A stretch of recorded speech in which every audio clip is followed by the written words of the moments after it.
The fox and the grapes. ಅನಗನಾಗ ಕಾಡಿನಲ್ಲಿ ಒಂದು ನರಿ ವಾಸಿಸುತ್ತಿತ್ತು.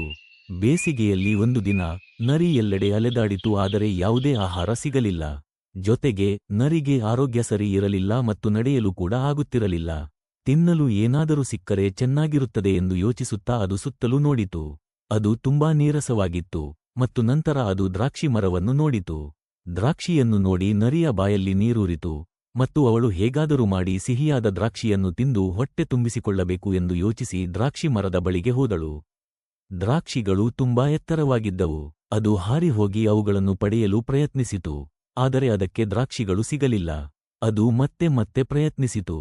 ನರಿ ಕೆಳಗೆ ಬೀಳುವವರೆಗೂ ಅದು ಹಾರುತ್ತಲೇ ಇತ್ತು, ಆದರೆ ದ್ರಾಕ್ಷಿಗಳು ಲಭ್ಯವಿರಲಿಲ್ಲ. ಆಗ ನರಿ ತನ್ನಷ್ಟಕ್ಕೆ ತಾನೇ ಯೋಚಿಸಿತು, ಈ ದ್ರಾಕ್ಷಿಗಳು ತುಂಬಾ ಹುಳಿಯಾಗಿವೆ.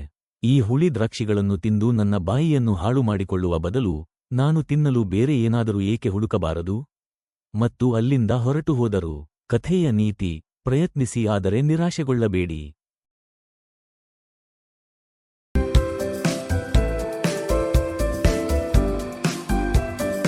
Please subscribe my channel for more videos.